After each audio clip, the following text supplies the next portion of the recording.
sebagai pijakan langkah pemerintah provinsi untuk melakukan kegiatan-kegiatan atau untuk mengurai dari permasalahan yang Pengawalan seperti apa yang dilakukan oleh Komisi A DPRD Provinsi Jawa Timur dalam upaya perlindungan terhadap anak? ada kasus-kasus seperti stunting. Nah, itu kan juga problematika di kalangan anak. Kemudian juga bagaimana keluarga-keluarga yang miskin ekstrim, pendidikan kepada anak-anak, apakah sudah istilahnya mereka itu tercover pendidikannya, kesehatannya, itu kan juga menjadi bagian dari problem kita. Sekarang kan problem tenaga kerja, pengangguran, kemiskinan, nah, itu harus semua sektor harus berpikir ke arah situ, termasuk masalah pendidikan ya, pendidikan tadi Pak, mulai dari anak.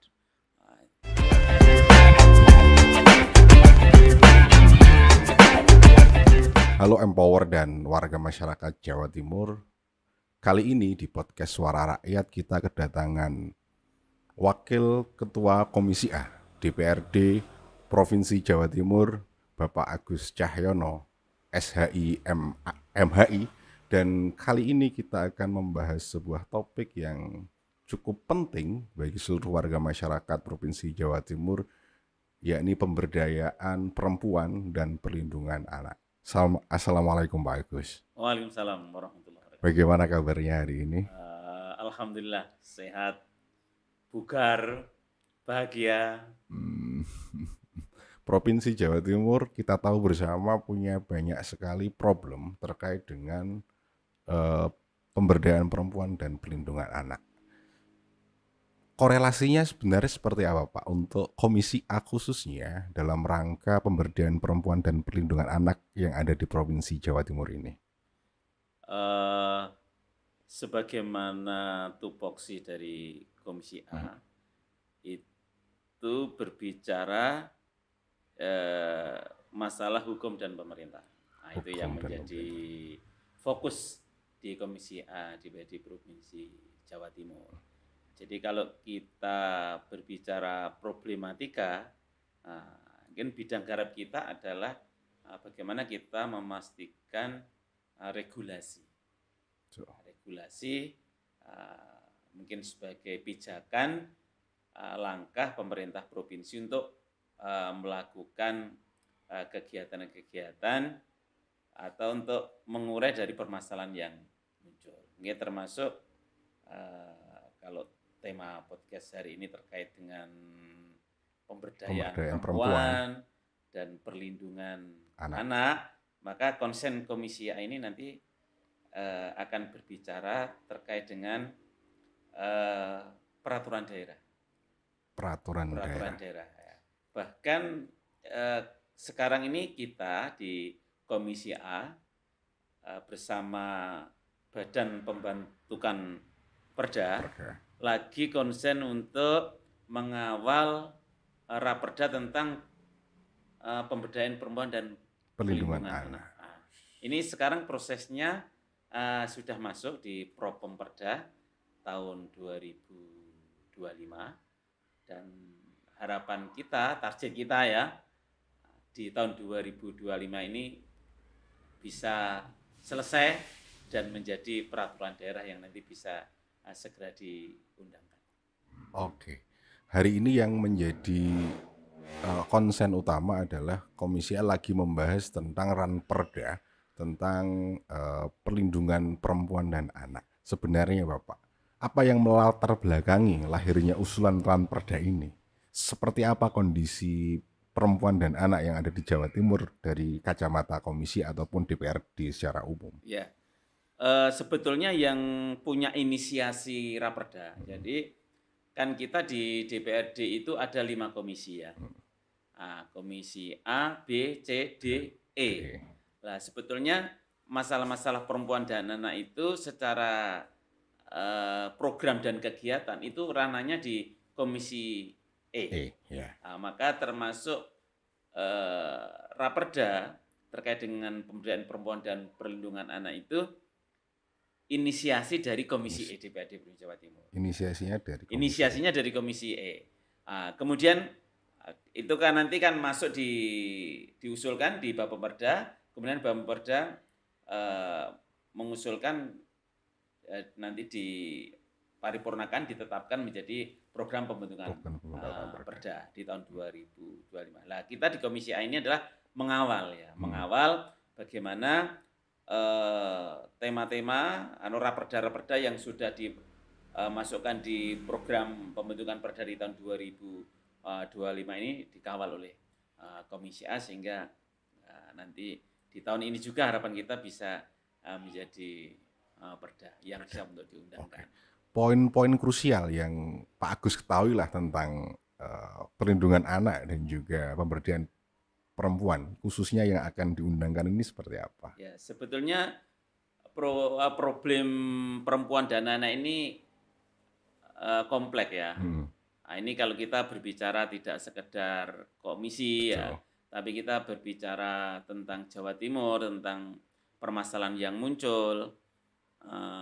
Misalnya terkait dengan anak ya, masa anak itu kan kita masih juga ada kasus-kasus seperti stunting. Nah, itu kan juga problematika di kalangan anak-anak. Kemudian juga bagaimana keluarga-keluarga yang miskin ekstrim, pendidikan kepada anak-anak, apakah sudah istilahnya mereka itu tercover pendidikannya, kesehatannya, itu kan juga menjadi bagian dari problem kita.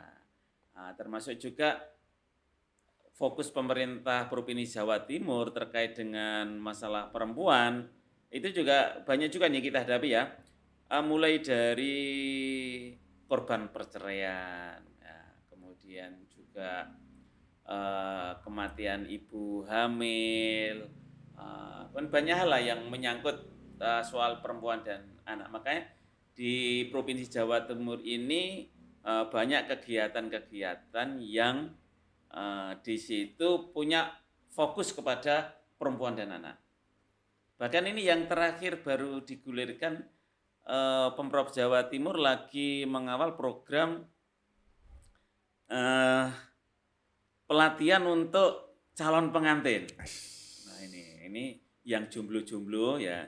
Nggak tahu ya, ini kayaknya difokuskan yang jomblo-jomblo yang belum kita nikah juga ya. jomblo Pak ini.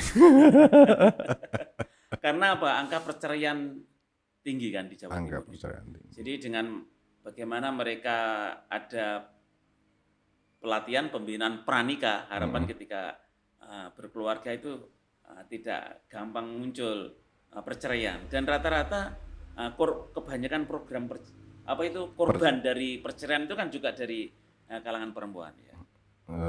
Walaupun ada beberapa kasus memang laki-laki korban perceraian, tapi kan jarang, rata-rata kalangan perempuan. Maka di Provinsi Jawa Timur juga ada program terkait dengan pemberdayaan single parent. Single parent. Ibu-ibu yang dia punya tugas untuk menghidupi keluarga dan anak, keluarga tanpa ayah, tanpa suami, nah itu ada program khusus bantuan dari Pemprov Jawa Timur untuk mengawal usahanya, mengawal bisnisnya untuk membantu kehidupan ekonomi single parent itu. Kalau kemudian tadi kita berbicara tentang korban perceraian adalah perempuan, yang lucu kemarin Pak Agus, bahwa kita lihat di media berseliweran bahwa pasca dilantik P3K ya kan, banyak istri yang mengajukan gugatan cerainya kepada suami, terutama di Kabupaten Blitar. Itu yang sempat muncul headline agak heboh di Provinsi Jawa Timur. Sebenarnya apa yang terjadi? Kok sampai gara-gara naik jabatan atau ada perpindahan nilai ekonomi yang lebih kepada perempuan, yang terjadi adalah menceraikan suaminya. Kalau di sini kan seolah-olah yang kemudian jadi korban kan lakinya gitu kan. Lah, bagaimana menyikapi fenomena seperti ini? Dan juga beberapa data yang kami terima bahwa PMI, pekerja migran, terutama TKW perempuan itu yang ke luar negeri, kemudian tiba-tiba kalau orang Jawa bilang bandem ya, atau tiba-tiba menceraikan suaminya dari luar negeri. Nah, upaya apa kemudian yang mungkin dilakukan atau ide dan gagasan yang bisa diberikan kepada masyarakat agar hal-hal seperti itu tidak terjadi? Ya, benar. Jadi memang juga selain korban perceraian perempuan, memang beberapa kasus itu banyak juga memang laki-laki itu menjadi korban perceraian. Betul, termasuk banyak juga pekerja-pekerja migran ya. Tahu-tahu tanpa sepengetahuan Suaminya suami itu menerima surat cerai. cerai. Dan sekarang kan kayak perceraian itu kan kayak mudah banget. Ketika dikawal oleh advokat ke pengadilan agama tanpa kehadiran suami, vertek ya tahu-tahu putusan surat cerai ya. Nah, termasuk ini menjadi konsen kita ya. Termasuk di Jawa Timur kita ada perda tentang ketahanan keluarga.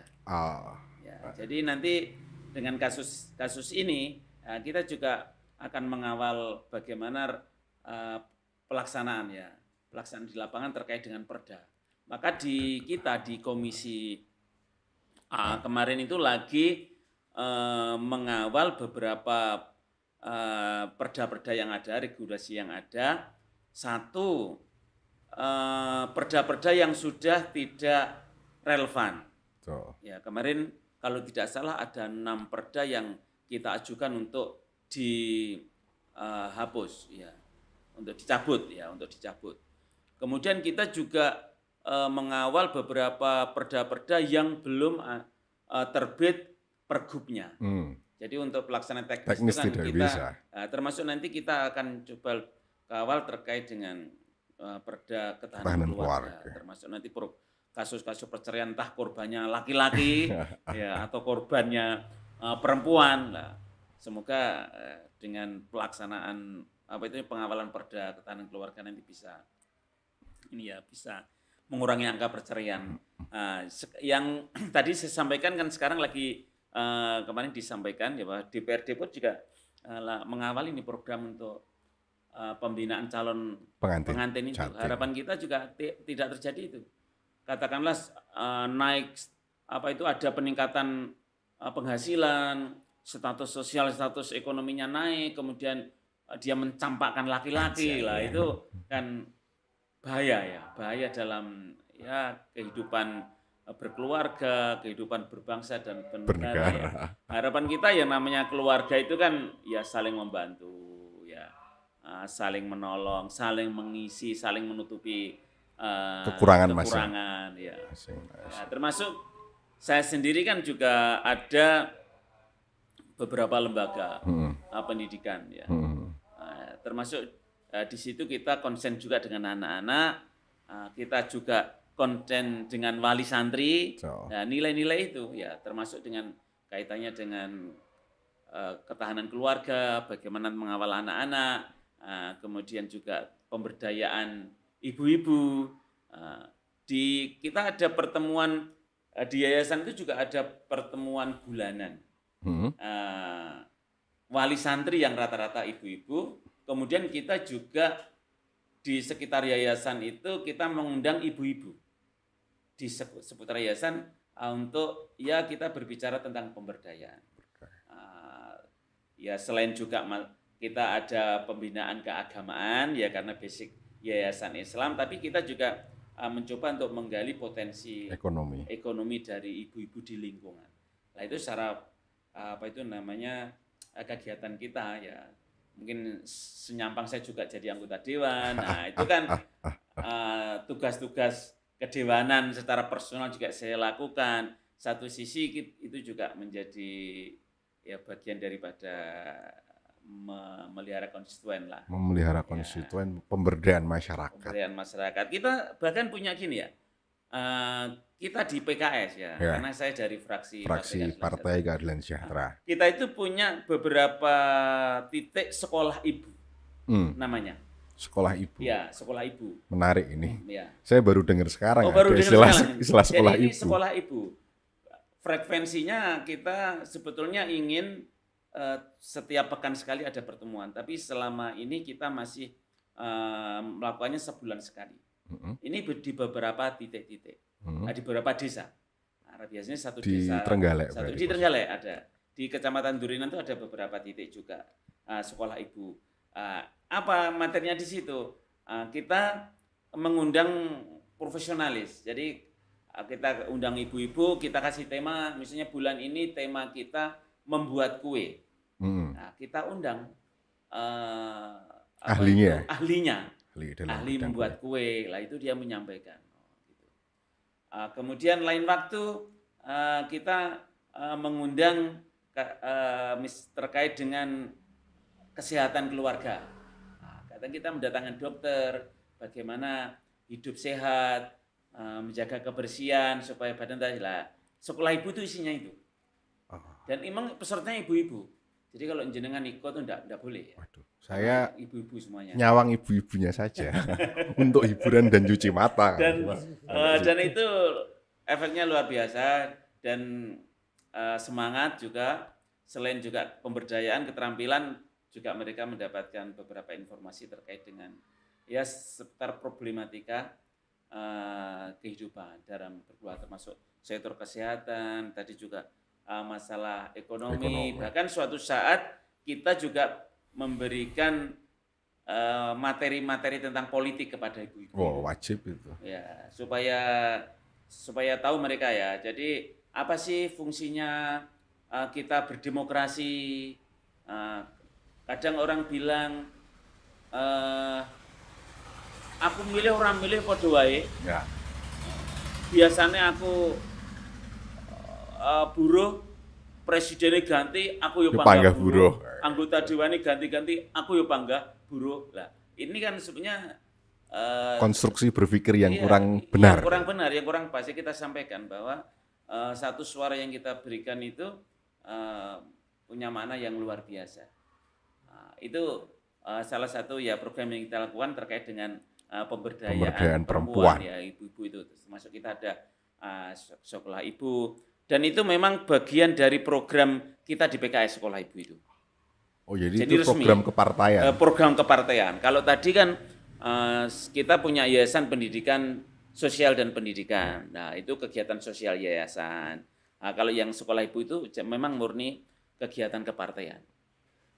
Dan mungkin di forum podcast ini ketika mungkin ada ibu-ibu yang di tempat tertentu menginginkan kehadiran kita untuk mendirikan sekolah ibu. Nah, kita siap untuk merespon, kita siapkan pematerinya, apa yang dibutuhkan, mungkin masalah kesehatan, masalah pendidikan, masalah ekonomi atau pemberdayaan atau masalah apa, nanti bisa kita. Nah, ini Empower ada sebuah peluang yang luar biasa dan juga bagi seluruh warga masyarakat Jawa Timur, khususnya ibu-ibu yang memang menginginkan materi mulai dari pemberdayaan, kemudian pendidikan, kemampuan skill, bahkan politik. Bapak Agus selaku anggota DPRD dari fraksi Partai Keadilan Sejahtera siap untuk kemudian membantu untuk menelurkan program yang sangat luar biasa yang disebut dengan sekolah ibu. Nah, ya. Ini menjadi satu catatan kita bersama agar bahwa pendidikan memang sebuah kewajiban bagi umat manusia mulai dari ayunan sampai ke liang lahat. Kadang ibu-ibu sudah capek ngurusin anak, ngurusin keluarga, lupa bersekolah lah. Ini ada peluang yang sangat luar biasa. Monggo sekali dimanfaatkan dan nanti bisa berkontak dengan Bapak Agus di Komisi A DPRD Provinsi Jawa Timur. Di situ ya Pak Agus ya tempatnya. Kita sudah ngomong agak panjang terkait dengan ibu-ibu, terutama pemberdayaannya. Kita geser sedikit arah kita ke anak, Pak. Empower dan seluruh warga masyarakat Jawa Timur, tadi kita sudah ngobrol panjang lebar terkait dengan pemberdayaan perempuan, dan setelah ini kita akan bergeser kepada topik selanjutnya atau tema kedua, yakni perlindungan anak. Pak Agus, sebenarnya regulasi atau upaya apa yang dilakukan oleh pemerintah Provinsi Jawa Timur, terutama Komisi A, dalam upaya mengawal perlindungan anak? Namun Sobat Empower, sebelum Pak Agus menjawab, kita break sejenak dan kembali setelah yang mau lewat.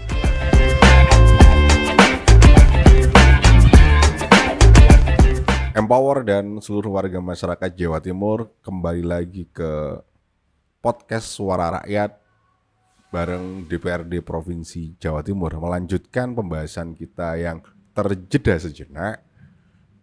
Saya balik lagi bertanya kepada Pak Agus. Pak Agus, sebenarnya pengawalan seperti apa yang dilakukan oleh Komisi A DPRD Provinsi Jawa Timur dalam upaya perlindungan terhadap anak? Sebagaimana tadi yang sempat saya sampaikan, bahwa sekarang lagi ada inisiasi dari Komisi E terkait dengan Raperda, Pemberdayaan Perempuan dan Perlindungan Anak. Ya, kita di Komisi A tupoksinya adalah mengawal bagaimana Raperda itu benar-benar menjadi perda yang menjadi bagian dari solusi di problematika seputar perempuan dan anak di Jawa Timur. Harapan kita nanti Komisi E sebagai inisiator, kita kawal bagaimana proses pembentukan perda, ya nanti di panitia khususnya, itu bisa mencakup banyak hal ya, seputar perlindungan anak. Bisa jadi nanti proses pembahasan Raperda itu juga dilakukan oleh Komisi E sebagai inisiator. Kita mengawal di situ, mengawal bagaimana perda nanti bisa mencakup pasal-pasal babnya, bisa mencakup semua permasalahan, kebutuhan Jawa Timur, kemudian juga bisa tepat waktu selesainya, dan nanti ketika sudah menjadi perda akan kita kawal bagaimana peraturan gubernurnya itu bisa segera terbit juga, segera ditindaklanjuti ya. Nah, karena ranah-ranah kita di situ ya. Kalau teknis sampai teknis pasal-pasal dan sebagainya, itu nanti biasanya dilakukan oleh panitia khusus ya. Bisa jadi pansus itu nanti lintas komisi juga ya, dari berbagai komisi. Salah satunya juga bisa juga dari komisi A, B, C, D dan E. Ya. Nah, terus kemudian apakah ada ruang gitu, pada saat nanti pansus terbentuk, ya kan? Pansus kan pasti dibentuk untuk ranperda ini. Ya. Apakah ada ruang kepada masyarakat, khususnya para aktivis yang kemudian berkecimpung di perlindungan anak terutama, untuk ikut menyuarakan dan memberikan tambahan data supaya perda ini betul-betul sesuai dengan peruntukan dan juga kebutuhan? Ya. Ruang apa yang bisa diberikan kepada masyarakat untuk mengisi itu, Pak Agus? Biasanya dalam proses pembentukan perda itu ada hearing panitia khusus dengan masyarakat ya, dengan tokoh masyarakat atau dengan para profesional yang dia berkecimpung di tema terkait ya. Bisa para tokoh-tokoh itu diundang ke DPRD untuk berbicara seputar itu, termasuk juga bisa nanti di musim reses. Nah, di musim reses anggota Dewan itu turun, salah satunya menggali aspirasi kepada masyarakat terkait dengan tema itu. Kan dalam proses Raperda itu setelah nanti dinotakan, dinotakan itu salah satunya kan ada pemandangan fraksi. Ya, bagaimana pandangan fraksi-fraksi di DPRD Provinsi Jawa dari lintas partai politik. Nah, itu bisa anggota-anggota yang dia reses, kemudian menerima aspirasi masyarakat seputar Raperda tertentu, itu disatukan menjadi pandangan fraksinya. Dan itu nanti disampaikan di paripurna, itu menjadi pelengkap ya, dari perda atau Raperda yang lagi dibahas. Dan tradisinya panitia khusus itu lintas fraksi. Ya, lintas fraksi. Jadi mengambil person-person dari fraksi secara proporsional. Kalau partai atau fraksinya itu anggotanya banyak, ya biasanya proporsinya lebih banyak. Tapi biasanya hampir seluruh fraksi itu ada perwakilannya di setiap tema pansus. Nah, itu nanti disitulah ruang juga kita sebagai anggota DPRD ketika turun bahkan di kehidupan sehari-hari atau dalam forum apapun bisa juga menggali informasi dari masyarakat. Bahkan kita secara personal bisa minta saran pendapat dari para tokoh-tokoh yang kompeten, yang berbicara seputar perempuan dan anak nanti bisa kita suarakan di forum-forum pembahasan Raperda. Ya, dari situlah insya Allah nanti perda yang ditelurkan itu perda-perda yang betul-betul relevan ya. Ini Pak Agus, sepengalaman Pak Agus yang kemudian mengelola sebuah yayasan Islam yang kemudian berfokus kepada pendidikan terhadap anak. Persoalan anak yang hari ini perlu untuk kita kita perbaiki bersama atau perlu diberikan kepada mereka sebenarnya apa sih? Kadang warga masyarakat itu nggak ngerti butuh anakku itu apa sebenarnya. Ya, kebetulan saya itu punya lembaga mulai dari prapaud. Jadi kan PAUD itu kan usia sekitar 3 tahun ya. Itu ada anak yang usia 1 tahun itu sudah dititipkan ke lembaga kami. Jadi masih toddler gitu ya, prapaud. Jadi itu kita menyebut program kita dengan Taman Pengasuhan Anak. Taman Pengasuhan Anak. Jadi di situ ya biasanya kita memperdengankan ayat-ayat Al-Quran, biasanya kita putar murotal, kadang juga kita bacakan cerita-cerita yang mendidik gitu di anak-anak usia itu. Kemudian kita ajari bagaimana bersosialisasi dengan teman ya di usia itu. Kita dapati juga kasus-kasus di anak-anak ya. Itu mereka yang bapak ibunya itu kerja luar negeri itu ada itu beberapa anak yang itu rata-rata juga problem ya ada problem karena mungkin dia ikut neneknya dan sebagainya di rumah itu kurang mendapatkan kasih sayang orang tua dan itu ternyata di sekolahnya juga perlu perhatian khusus ya perlu perhatian khusus ya mungkin kadang-kadang sulit untuk dikondisikan kadang juga merasa minder gitu, nggak sulit untuk bersosialisasi dengan temannya atau ada yang kebablasan nggak mau diatur gitu. Itu biasanya kasus-kasus itu muncul di sekolah itu tidak lepas dari kondisi keluarga. Ya, kondisi keluarga ya. Kita perlu perhatian mungkin termasuk ini kan tugas pemerintah juga ya. Tugas pemerintah artinya kondisi ekonomi keluarga itu juga berimbas kepada anak-anak. Makanya kita harus punya perhatian bagaimana pengentasan kemiskinan itu terus menjadi prioritas pemerintah, termasuk kita di Provinsi Jawa Timur itu, supaya nanti juga nasib anak-anak, nasib generasi muda itu baik ke depannya. Karena kondisi ekonomi orang tua itu sangat berpengaruh kepada kepribadian, psikologi, dan termasuk juga intelektual anak gitu ya. Intelektual anak. Dan itu sering kita dapat. Kok ada anak-anak di lembaga kita itu problem ya ternyata rata-rata dari rumah. Dari rumah. Nah, ini pemerintah harus melakukan langkah-langkah yang terus maksimal untuk melindungi anak-anak itu. Jadi selain hal itu kemudian memang sangat mengharuskan kepada pemerintah pada khususnya untuk memberikan perhatian lebih terutama untuk keluarga-keluarga yang banyak ditinggalkan kedua orang tuanya yang kalau ya kita tahu bareng lah Tulungagung, Trenggalek dan sekitarnya itu banyak TKI dan TKW yang bertebaran di luar negeri sehingga agak sangat wajar pada saat anak-anak itu kurang perhatian. Nah, pada saat Bapak mengetahui anak-anak terutama di lembaga pendidikan yang jenengan bina itu kemudian kurang perhatian dan kemudian susah untuk dikondisikan, upaya apa Pak kemudian yang dilakukan? Ya, kita biasanya membangun komunikasi dengan keluarga yang di rumah ya. Kita kadang juga silaturahmi ke keluarga di rumah. Kita mencoba juga memberikan ya pemahaman dan kita ajak kerjasama ya bagaimana anak itu kita kelola di sekolah dan bagaimana anak itu dikelola di rumah ya.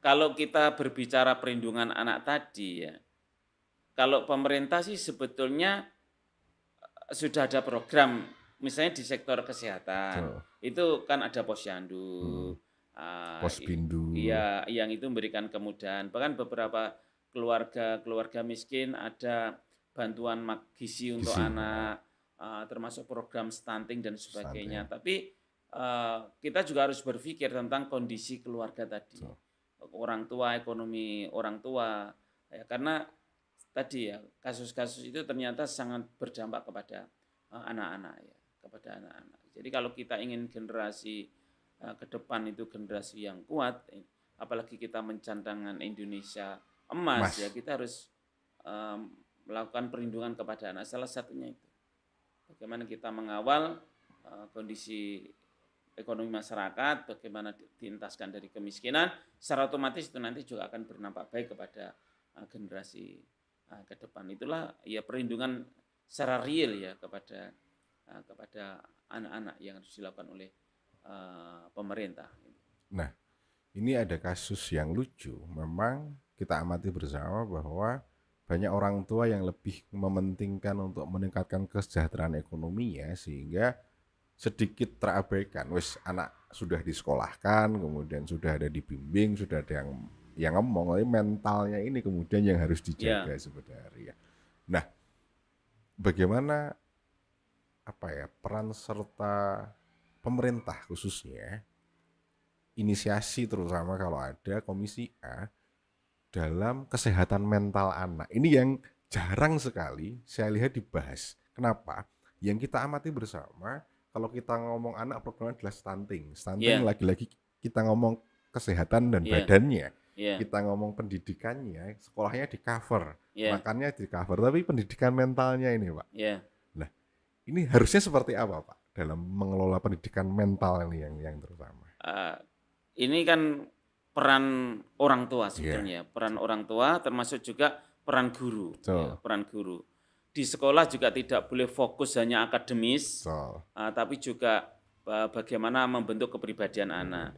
Kemudian juga di rumah, betul ya, kadang orang tua karena minimnya pengetahuan tentang bagaimana membina anak, itu memang kita dapati. Jadi anak itu yang penting sehat, tumbuh normal. Kadang faktor-faktor tentang kesehatan mental tidak terpikirkan ya. Bahkan begini, investasi anak itu eman gitu ya. Misalnya gini kasus para TKI dan sebagainya, ketika dia bekerja di luar negeri pulang kan lebih membangun fisik. Rumahnya yang bagus, mobilnya yang bagus. Kemudian anak-anak itu juga kadang kalau punya harta lebih dikasih motor yang bagus, belikan HP masih kecil kemana-mana, membawa HP bermerek dan sebagainya. Itu kan sebenarnya juga tidak pas lah. Uang sakunya over. Nah, jadi perlu juga tadi pendampingan kepada keluarga. Bagaimana punya orientasi hidup yang lebih baik ya. Kadang orang itu lebih ingin tampak status ekonomi, status sosialnya itu di hadapan masyarakat itu tinggi, tapi dia bahkan kadang mengabaikan tentang kondisi anak-anak gitu ya.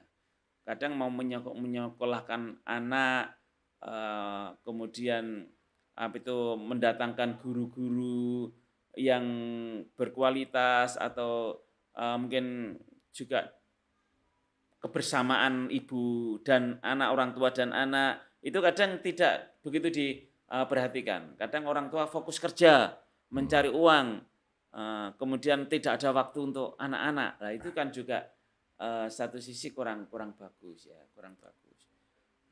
Tetap dan ini kembali kepada memang kesiapan orang tua, tentang edukasi orang tua, bagaimana mendidik anak, bagaimana harus berkeluarga. Makanya tadi ini ada program pendampingan pelatihan bagi calon pengantin. Itu sebetulnya kan edukasi bagaimana berkeluarga, bagaimana nanti kalau punya keturunan, bagaimana nanti orientasi ke depan untuk membawa anak-anaknya menjadi generasi penerus yang berkualitas ya.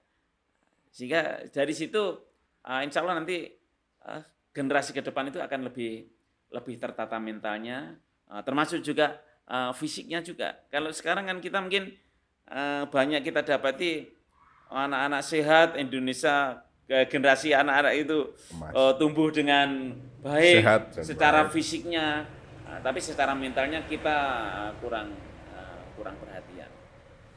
Oke, Empower dan juga seluruh warga masyarakat Jawa Timur, kita sudah agak ngomong panjang lebar terkait dengan anak usia dini. Ini masih usia dini.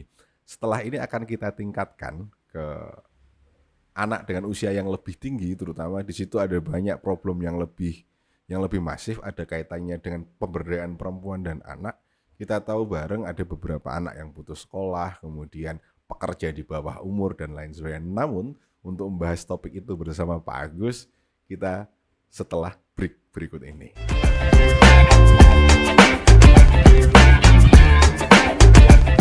Baik, Empower dan seluruh warga masyarakat Jawa Timur, kita tadi sudah ngomong banyak terkait perlindungan anak dan juga terutama pendidikan usia dini.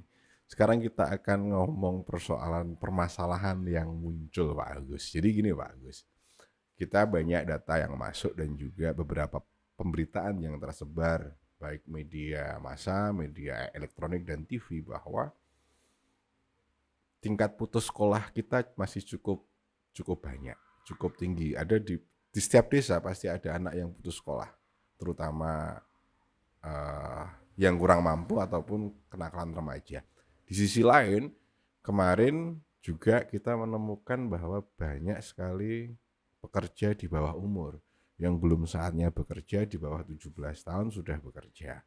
Dan rata-rata pekerjaannya itu ada di tempat yang sedikit tanda kutip agak kurang baik. Nah, menyikapi persoalan ini seperti apa, Pak Agus, yang bisa dilakukan? Ya, sebetulnya istilah sekolah gratis itu sudah lama ya. Yeah. Bahkan wajib belajar 12 tahun, itu implikasinya kan pemerintah harus menyediakan 100% biaya pendidikan. Ini kan yang kadang masih terjadi di lapangan, kok masih ada tarikan, ada pungli dan sebagainya. Saya pikir ini tidak boleh terjadi ya. Anak putus sekolah karena kurang biaya itu tidak masuk akal ya. Tidak masuk akal, sehingga ini harus ada pengawalan yang lebih serius dari pemerintah Provinsi Jawa Timur ya. Termasuk kemarin akan ada kasus juga anak-anak yang demo di salah satu sekolah di Trenggalek, di SMA negeri di salah satu kecamatan. Itu demo karena ada tarikan. Nah, itu sampai akhirnya ya kita dari DPRD ada yang datang ke sekolah tersebut kemudian meluruskan ya.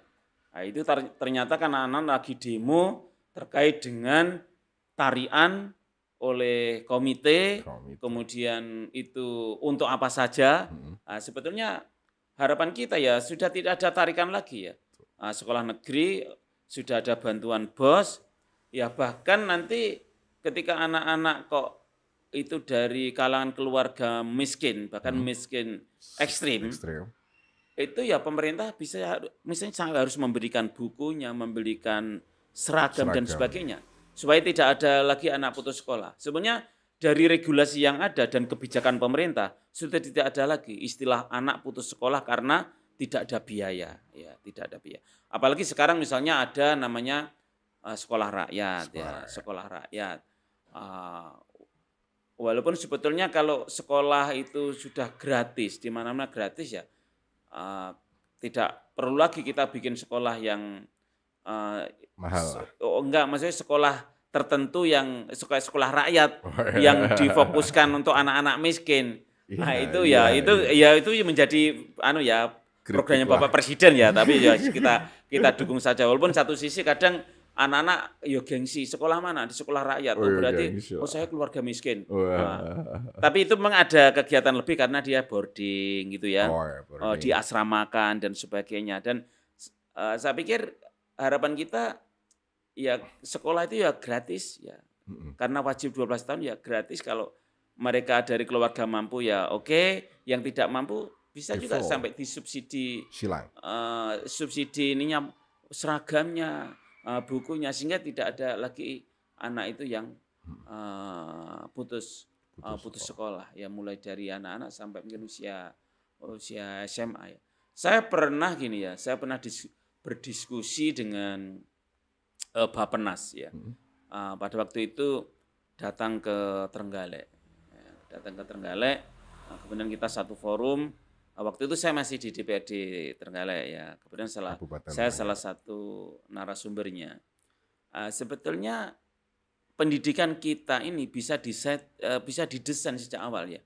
Bisa didesain sejak awal. Jadi mulai dari anak-anak, kemudian deteksi potensinya apa.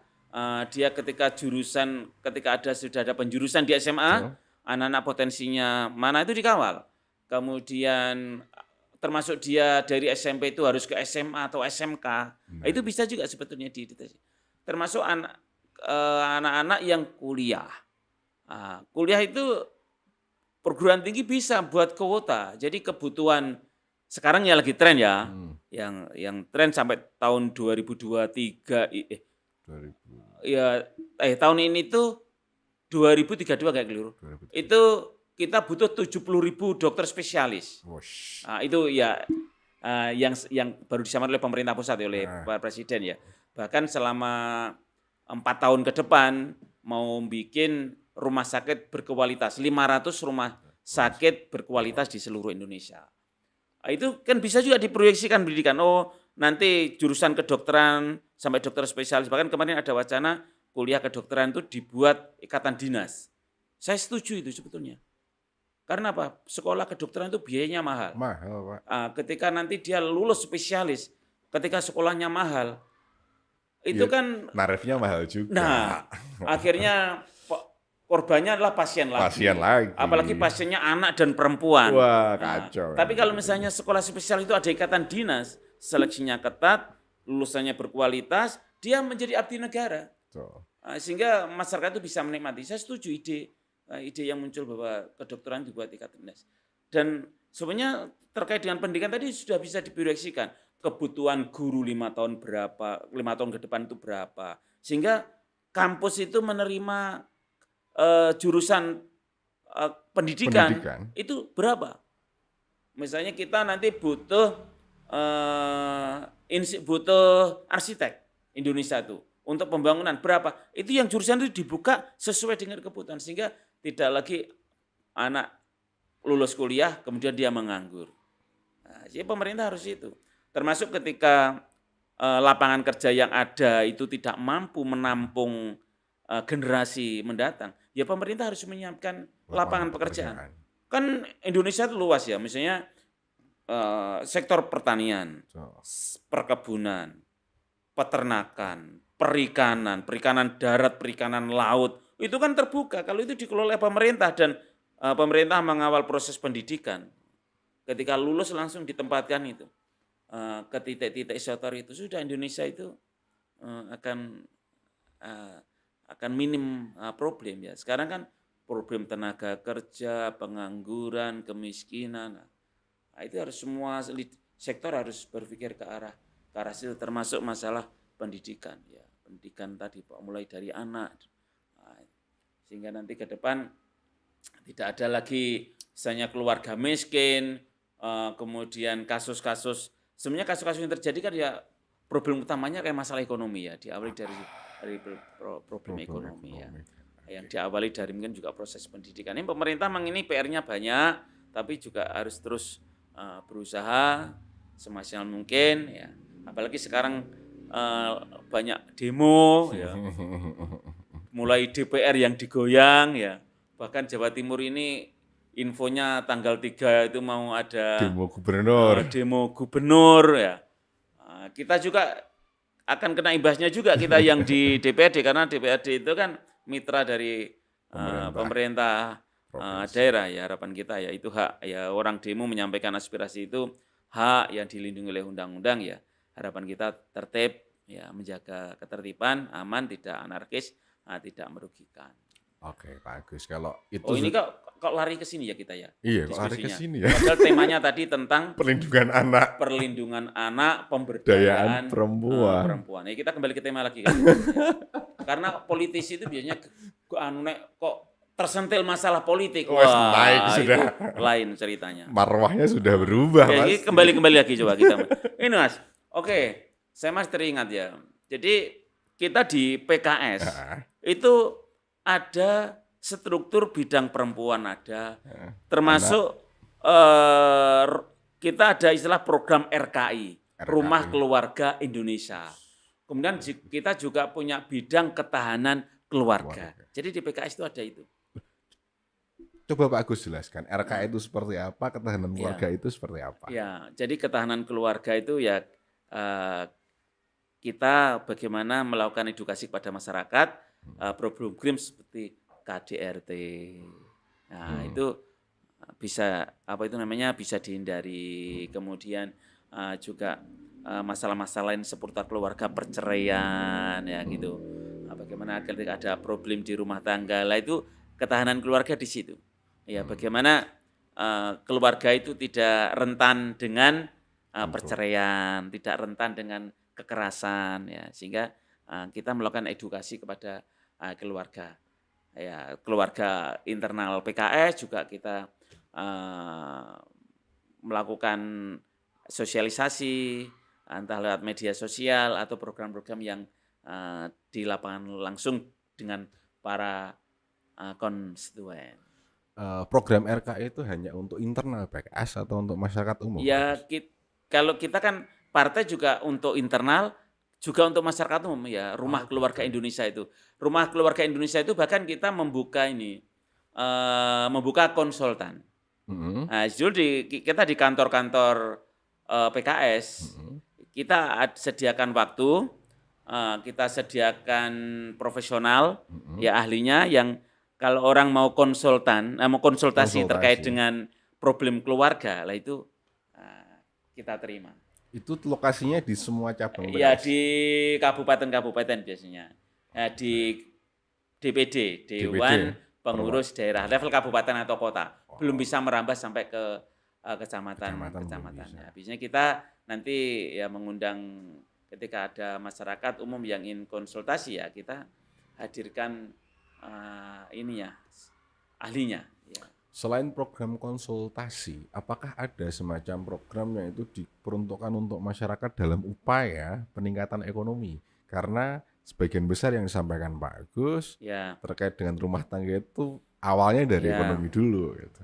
Ya kita ada. Jadi kegiatan-kegiatan bidang perempuan masuk ketahanan keluarga itu ya mulai dari yang biasa dilakukan bentuk kegiatan sosial semacam pasar murah. Nah, itu kan kita lakukan biasanya kita di titik-titik keluarga-keluarga yang rentan. Kadang kita ngasih bagi-bagi sembako ya, misalnya untuk bantuan keluarga miskin ya. Walaupun itu tidak bisa menjadi satu program yang besar, program yang terus-menerus karena cost-nya kan juga besar. Tapi biasanya kita memberikan istilahnya juga berkoordinasi dengan para pejabat publik PKS, anggota dewan, untuk juga melakukan kegiatan itu, dipantau misalnya paling enggak di sekitar rumahnya, di lingkungannya kalau ada keluarga-keluarga yang miskin, nah itu diharapkan para tokoh-tokoh PKS itu juga membantu. Termasuk tadi saya sebut sekolah ibu, nah itu juga kita lakukan misalnya latihan menjahit, latihan bikin kue, termasuk latihan ternak. Kan juga ada ibu-ibu yang punya potensi, ya punya lahan gini, dimaksimalkan, bisa juga kita lakukan pelatihan-pelatihan. Apalagi kalau Galek dan sekitarnya itu cukup menarik gitu kan, banyak pegunungan dan masih hijau.